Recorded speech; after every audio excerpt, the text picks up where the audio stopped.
سگ‌ها. واق زدن در سگ‌ها یه اختلال رفتاری هستش، یعنی هر سگی یک جایی داره واق میزنه دچار یه مشکلی شده که سرپرست باید اون مشکل رو بررسی کنه، علت رو متوجه بشه تا بتونه اون در واقع واکنش سگش رو اصلاح کنه. اما اصلاح کردن دوستان، اصلاح کردن به کمک تکنیک ها انجام میشه.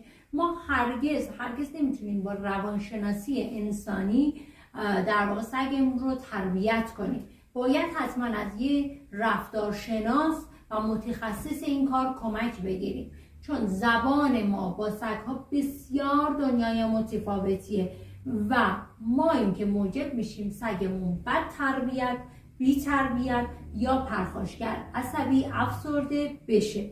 پس در نتیجه من باید به شما بگم که خواهش میکنم اگر قصد دارین سگی به سرپرستی بگیرین، سگی رو بیارید یا سگی دارید، حتما از این رفتارشناس کمک بگیرید. بریم ببینیم که اصلا سگ‌ها چند نوع واق زدن دارن و هر کدوم از این واق زدن ها به چه معنی هست. دوستان تو دنیای سگ‌ها 4 نوع واق زدن داریم برای سگ‌ها.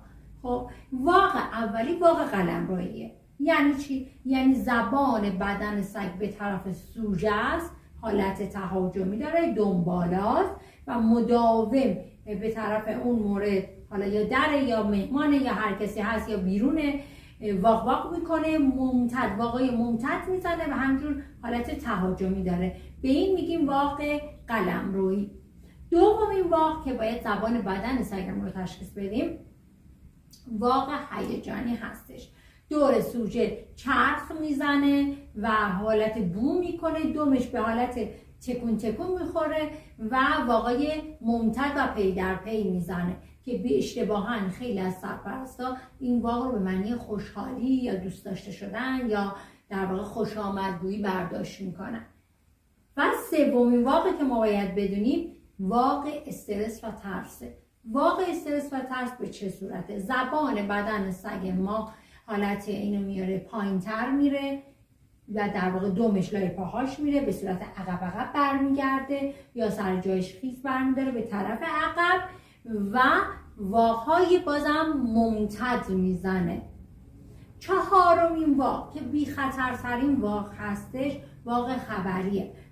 ممکنه سگ شما به صدای زنگ در، به صدای زنگ موبایل شما، به صدای آیفون، صدای رفت آمد توی پله ها به این سبک واق بزنه که تک واق بزنه، صبر کنه، دوباره تک واق بزنه یا 2 تا واق پشت سر هم بزنه و دوباره صبر کنه، مکس بره 2 تا واق بزنه. خب این کمتر خطرترین واقعی که تو سگ‌ها هست اما برای خودشون. اما اگر شما توی آپارتمان زندگی میکنید و جایی هستید که محدودیت ها برای شما حاکمه، حتما باید این واق هم اصلاح بشه. دوستتون دارم. مرسی که با من، مرسی که لایک میکنید. ممنونم از اینکه این ویدیو رو شیر میکنید تا دوستان بیشتری در مورد سگشون بدونن و آگاه باشن و تصمیم درست بگیرن.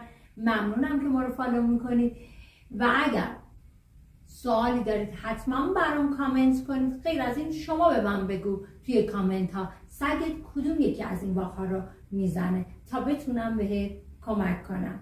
کپشن رو بخون. این کپشن خیلی مهمه.